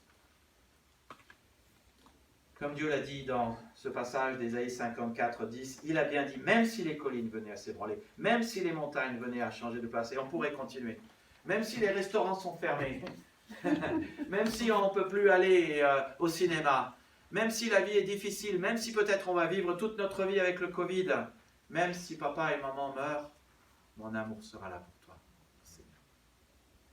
Ce ne sera pas facile, il y aura des pleurs peut-être. Mais l'amour de Dieu n'est pas fondé sur des objectifs atteints, sur des chiffres d'affaires que nous avons faits, ni sur ton travail, ni sur ta beauté physique, ni sur... L'amour de Dieu est fondé sur juste Dieu, son caractère. Il est amour. Et en tant qu'humains, nous essayons de vivre un amour inconditionnel, mais nous devons confesser que souvent nous disons « Je t'aime si tu es gentil avec moi. Je t'aime si tu pourvois mes besoins. Je t'aime si tu me visites. Je t'aime si tu fais le groupe de maison chez moi. Je t'aime à condition que tu satisfasses mes attentes, mais je ne les ai pas exprimées. Je t'aime à condition que tu fasses ceci pour moi. » Mais Dieu veut juste que l'amour soit inconditionnel. L'amour dont il nous aime est inconditionnel. Et l'amour inconditionnel avec lequel nous nous aimons les autres doit toujours être inconditionnel. Et ça nous remet en question, ça te remet en question et ça me remet en question. Parce que parfois, quand quelqu'un me dit une vacherie, j'ai pas envie de l'aimer, hein. Eh oui. Dieu te dit une seule chose et qu'il répète partout dans sa parole, je t'aime. Point. Sans si, sans condition. Pas besoin d'être beau, pas besoin d'avoir toutes tes dents comme il faut, pas besoin d'avoir le ventre qui a la bonne dimension, pas besoin d'accepter ton corps, pas besoin de t'aimer toi-même. Dieu dit je t'aime. Pas besoin d'obéir ses commandements pour qu'il t'aime, pas besoin d'aller à l'église pour être aimé par lui, ce qui ne veut pas dire qu'il ne faut pas aller à l'église. Son amour ne faiblit pas et ne disparaît pas au gré des choses qu'il traverse. Et il y a des moments, des passages marrants dans la Bible. Hein, parfois on dit, vous vous souvenez de l'épisode d'Élie avec les prophètes de Baal? Il dit, vous allez faire votre sacrifice et moi je vais faire mon sacrifice et on va tous les deux prier notre Dieu et on va voir qui est le Dieu qui met le feu au brasier. Qui est le Dieu qui fait le barbecue? Et tous les prophètes de Baal prient et se jeûnent et ils se font des incisions dans la chair et Élie leur dit, alors votre Dieu, est-ce qu'il a les pieds couverts? Vous savez ce que ça veut dire les pieds couverts? Il n'y a qu'un endroit où vous avez les pieds couverts. Quand vous êtes au WC. Quand vous êtes au WC et que vous avez tombé votre pantalon ou vos habits et vous avez les pieds couverts, voilà, c'est ça ce qu'Élie dit. Et tu vois, notre Dieu, c'est ça qui est génial. Notre Dieu, il n'a jamais les pieds couverts, il part jamais en vacances et il n'est jamais en récupération de temps. Il est toujours présent. Les dieux des autres, oui, ils ont besoin de prendre du repos parfois, ou d'être au WC. Mais pas notre Dieu. Donc vous êtes aimé, vous avez de la valeur, vous êtes accepté. Et voilà la quatrième vérité qui est tellement appréciable. Je suis pardonnable et pardonné. Pardonnable et pardonné. C'est une vérité facile à apprécier parce que nous avons tous raté plein de choses et nous en ratons encore et nous en raterons encore. Si à l'écran devait être affiché toutes les choses que moi j'ai faites, je devrais sortir de la salle et toi aussi. Chacun de nous. Mais Dieu dit, je peux tout effacer ton ardoise, l'écran. Personne d'entre nous n'est parfait, mais Dieu dit, tu es pardonnable. Souvent les hommes disent, ah oui, mais tel péché n'est pas pardonnable, ça c'est sûr. Mais en fait, pour Jésus-Christ, il dit, il n'y a qu'un seul péché qui n'est pas pardonnable, c'est le péché du Saint-Esprit, contre le blasphème contre le Saint-Esprit. Et le blasphème contre le Saint-Esprit, contrairement à ce que beaucoup de gens disent, il faut prendre le texte, prenez le texte dans Matthieu 12 et regardez le contexte. C'est quand le Saint-Esprit fait un miracle de dire que c'est Satan qui l'a fait. Rien d'autre. Et la majorité des chrétiens, parfois des chrétiens viennent me voir et disent, mais moi j'ai commis un péché impardonnable. J'ai dit, qu'est-ce que vous avez fait? Je dis, rassurez-vous, ce n'est pas impardonnable. Ah bon? Non. Tous les péchés sont pardonnables pour Dieu. Et nombre d'entre nous, nous pensons que lorsqu'une chose va de travers dans notre vie, c'est parce que Dieu est en colère et il se venge. Ah, pourquoi? Pas parce qu'à la maison, quand papa était là, il avait bu peut-être un peu trop de vin, et il avait travaillé le matin, et il n'était pas content, il était frustré à table, il se mettait en colère et il pestait contre maman ou contre Nicolas. Et alors on garde une image d'un Dieu, d'un Père, qui se met en colère. Et moi je me souviens d'un moment, je ne veux pas dire des mauvaises choses sur mon père, c'était un bon père, et c'est toujours un bon père. Mais je me souviens d'un moment où on était dans le bois, parce qu'on avait 1,5 hectare de forêt, et c'était l'heure de la sieste, dimanche à 14h. Et à 14h, Nicolas, il n'est pas aussi productif, surtout quand il est en génie mécanique et qu'il y a 60 heures minimum de travail par semaine. Et je me souviens, tu n'étais peut-être pas en génie mécanique, tu étais peut-être un peu plus jeune. Mais ce jour-là, on bougeait quand même des bûches d'1 mètre, hein, de châtaignier. Donc le jeu, c'était on prenait des bûches de châtaignier et on lançait ça et on faisait des tas de bûches de châtaignier. Donc il fallait avoir le dos solide. Mais je me souviens, ce jour-là, je n'étais pas aussi rapide que j'aurais dû être. Et papa était frustré. Et ce jour-là, je me suis pris une fessée. Tu vois, c'est ça le truc, c'est la manière dont Dieu nous a traités fait en sorte qu'ensuite, on a l'impression que Dieu nous traite de cette manière. Et c'est pour ça que Jésus a bien dit, et c'est important, notre Père qui est aux cieux. Notre Père qui est aux cieux n'est pas comme un Père terrestre. On est là, on a vécu des choses avec notre Père et hélas, on a appris souvent à ne pas poser un regard favorable sur nous, un regard bienveillant, un regard de grâce. Et on a appris qu'il y a des mauvaises choses en nous et rien de bon. Pourtant, tu peux être pardonné. Ésaïe 43, 25. Oui, c'est moi qui pardonne tes fautes parce que je le veux bien et je ne m'en souviendrai plus. Et note l'importance de cette dernière phrase. Je ne m'en souviendrai plus. En français courant, je traduis. Je ne suis pas rancunier, j'oublie, j'ai effacé ton ardoise, je ne sais même plus ce qu'il y avait écrit. Je connais des gens, ils se sentent toujours coupables. Une semaine, ils disent Seigneur, il m'a convaincu que j'ai tel problème, et la semaine d'après, ils ont encore un autre problème, et on a l'impression que Dieu leur dit jamais rien de bien. Ça, c'est pas le Saint-Esprit, hein. Ça, c'est pas le Saint-Esprit. Le Saint-Esprit, il n'est pas là pour nous plomber, pour nous dire des trucs négatifs. Le Saint-Esprit, il est là pour nous aider, pour nous encourager, pour nous dire, tu peux le faire. Ok, c'est un défi, mais tu peux le faire.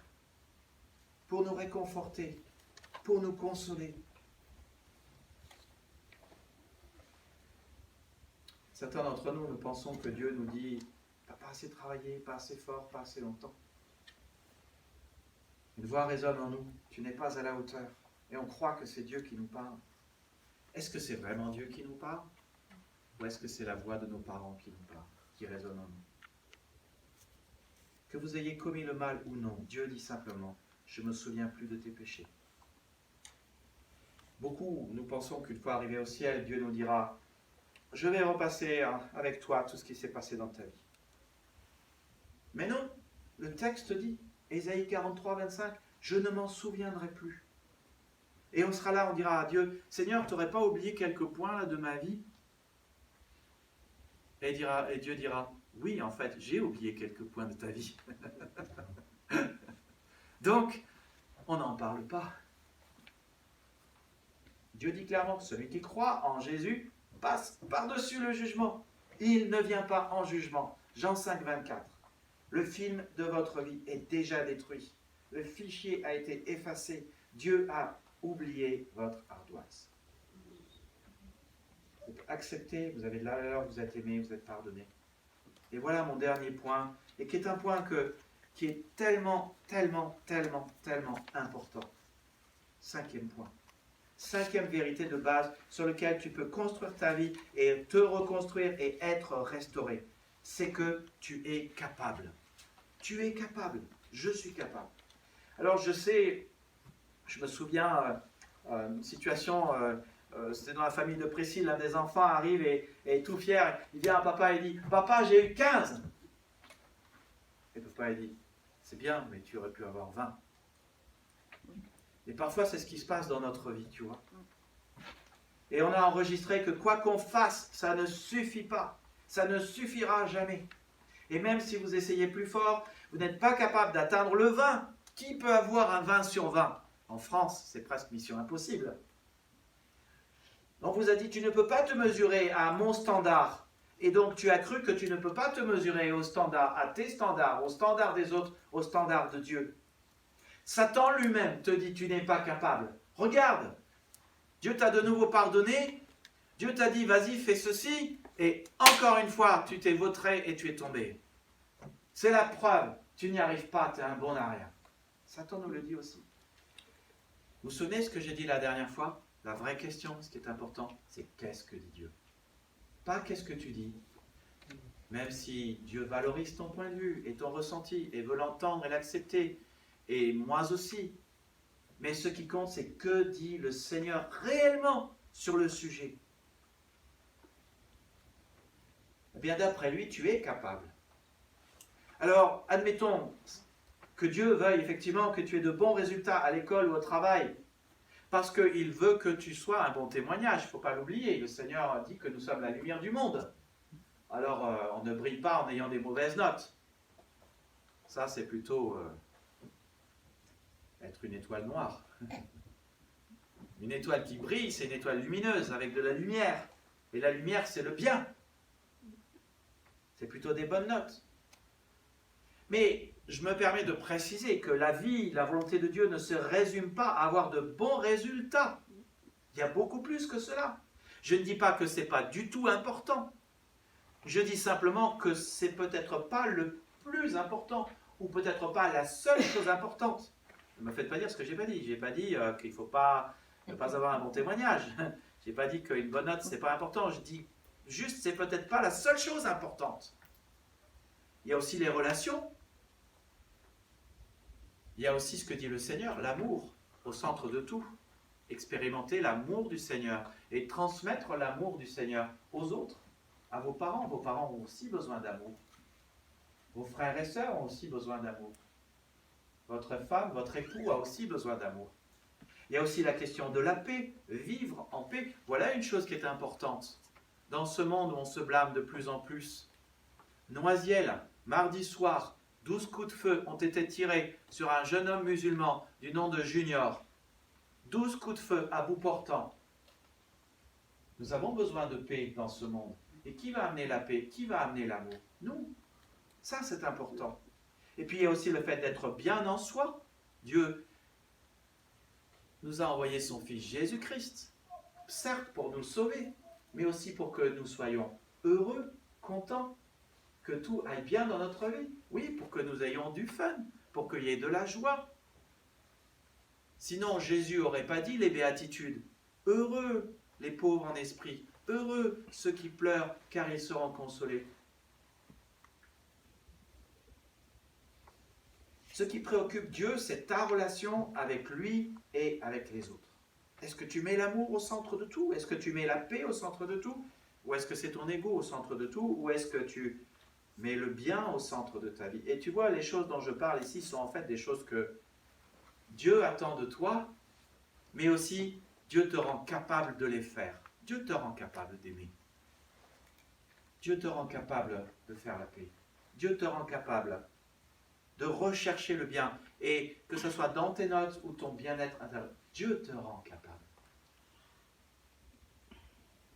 J'ai une bonne nouvelle. Si tu lui fais confiance pour ta vie, il te rendra capable de vivre pour lui. Il te rendra capable d'aimer, capable de créer la paix, capable de faire le bien, capable de mettre ton ego derrière.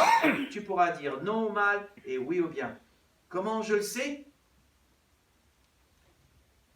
Écoute ce que Dieu a à dire. Galates 2:20. Ce n'est plus moi qui vis, c'est le Christ qui vit en moi. On lit ça, on a tellement l'habitude de le lire. Vous réalisez ce que ça veut dire? Paul était un meurtrier et un blasphémateur. Et après, il est devenu un évangéliste, un porteur de bonnes nouvelles qui sauvait des âmes de la mort. Voilà ce que la grâce de Dieu a fait en Paul et veut faire en toi. Paul dit aussi, je puis tout par celui qui me fortifie. Alors, c'est vrai que parfois on se dit, le Seigneur nous donne des choses à faire, où il y aurait des choses devant nous à faire, et on regarde ça et on se dit, mais moi je ne suis pas capable de faire le bien.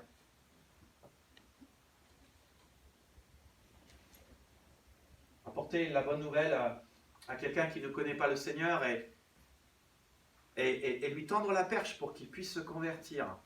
Vous avez déjà amené une âme à Christ? Vous savez quoi? Vous en êtes capable. Comment je le sais? Jésus l'a dit. Vous serez mes témoins. Vous recevrez une puissance. Et cette puissance, elle est suffisante. Mais la question, c'est quand nous avons des choses devant nous et nous avons l'impression que nous ne sommes pas capables, quelle est la recette? Comment saisir? Jésus dit, je suis capable, mais comment être capable? Ça, c'est une grande question. On voit ce que Jésus dit, on voit ce que Dieu dit sur nous, on se dit, ah ouais, capable, mais dans tel domaine, est-ce que j'y arriverai? J'ai l'impression que je ne suis pas capable. J'aimerais vous rappeler ce que Jésus a dit.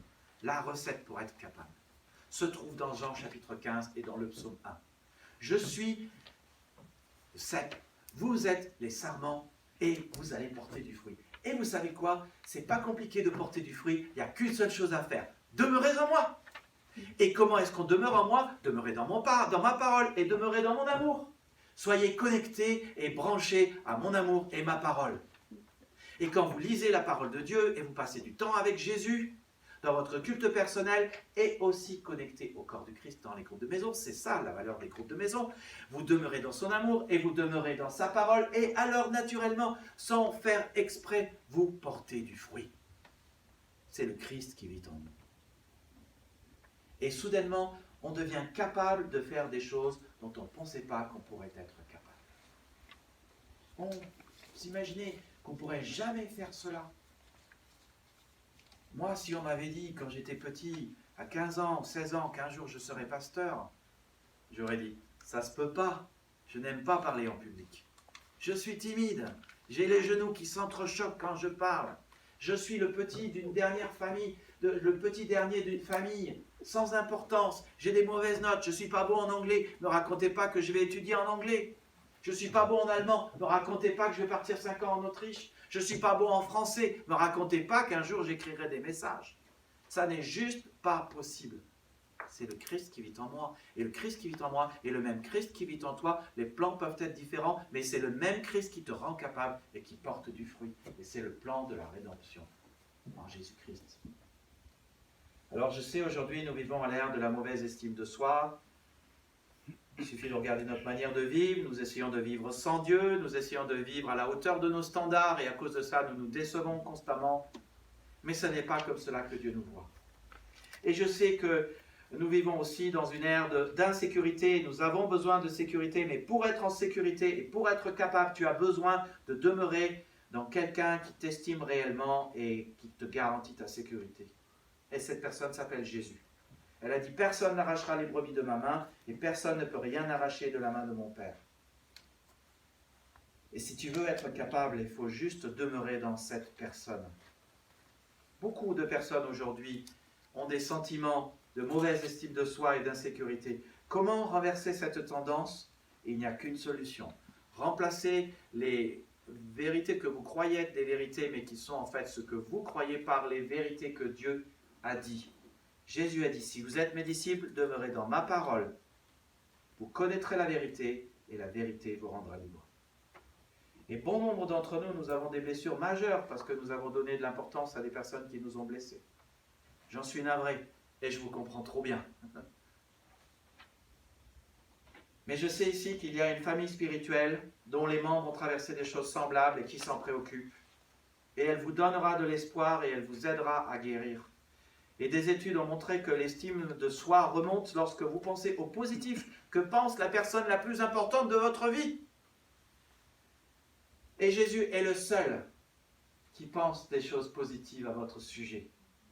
Le seul à avoir une vue juste de votre personne, le seul à vous accepter inconditionnellement, le seul à vous aimer durablement, le seul à vous voir avec de la valeur, le seul à pardonner vos péchés, le seul à vous rendre capable et à vous surpasser. Alors, pourquoi ne pas faire de lui la personne la plus importante de votre vie? Pourquoi ne pas l'accepter comme non seulement votre Sauveur, mais votre Seigneur et celui qui aura le mot final sur ce qui est juste et sur les bonnes manières de vous voir? Pourquoi ne pas le choisir comme étant l'autorité suprême en matière d'analyse de votre vie? Je vous invite à prier. Merci Seigneur, de ce que tu peux guérir nos cœurs brisés et nous restaurer. Seigneur, nous avons si souvent entendu des gens nous dire que nous n'avions pas de valeur. Merci Seigneur de ce que ton amour est inconditionnel, que nous comptons pour toi Seigneur, comme ce verset le dit. Merci de ce que tu nous aimes. Et merci aussi de ce que tu nous as donné. Tout ce qui contribue à la piété, tout ce qui contribue à la croissance, tout ce qui contribue à être libre et à devenir capable. Et Seigneur, je sais que parfois, moi-même, je l'ai vécu dans des situations où je me sentais complètement vidé, complètement incapable. Alors, je pense particulièrement à ce temps où maman est partie, où je n'avais plus rien à moi. Il y a Seigneur ce que nous ressentons et il y a Seigneur ce que tu dis. Merci Seigneur Jésus-Christ pour ta fidèle promesse que tu seras pour toujours avec nous jusqu'à la fin du monde. Merci pour ta fidèle promesse que ton esprit, nous l'avons, Seigneur, éternellement. Il est le gage de notre héritage, notre puissance et notre force, notre consolateur et notre aide, qui ne nous quittera jamais. Et merci parce que quand nous demeurons dans ta parole, demeurons dans ta vérité, demeurons dans ton amour, Seigneur, naturellement, tu fais pousser tes fruits en nous. Et tu nous rends capables. Merci Seigneur pour le pardon des péchés qui efface notre ardoise et qui nous aide. Merci parce que nos péchés sont pardonnés. Merci parce que nous avons une valeur inestimable et que ça remplace tous les problèmes d'estime de nous. Et merci Seigneur que nous pouvons nous souvenir dans les temps où des gens ne sont pas contents avec nous, sont fâchés, sont frustrés ou sont en colère, que toi tu n'es pas en colère avec nous et que peut-être pour les autres nous n'avons pas dans ce moment précis de la valeur, mais que pour toi nous aurons toujours de la valeur. Merci Seigneur pour ces propos si précieux dans Ésaïe 43:4. Tu as du prix à mes yeux, tu comptes beaucoup pour moi et je t'aime. Amen. Amen. Je vous invite à chanter un dernier chant et bien sûr je vous laisse lire les annoncements, le bulletin. Si les paroles ne sont pas affichées, en fait on va chanter le Notre Père et vous pouvez vous joindre à un refrain qui dit que ton règne vienne. Que ton règne vienne.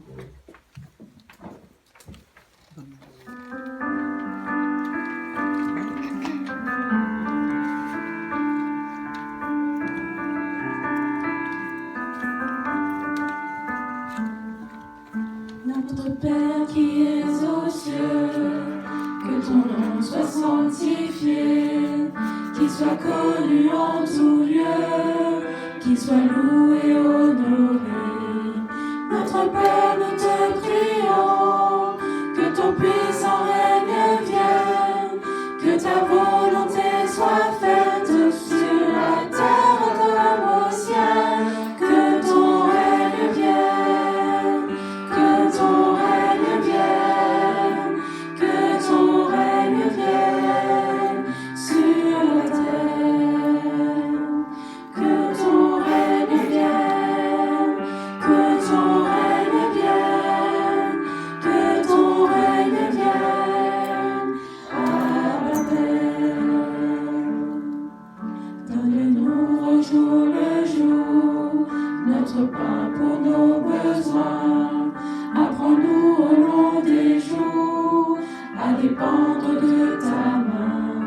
Pardonne-nous, Dieu de la vie, nos offenses et nos péchés, comme nous pardonnons aussi à ceux qui nous ont offensés. Que ton règne vienne, que ton règne vienne, que ton règne vienne sur la terre. Que ton règne vienne, que ton règne vienne, que ton règne vienne à la paix. Dans les jours de tentation, garde nos cœurs, nos pensées, fortifie nos convictions, notre foi, notre volonté.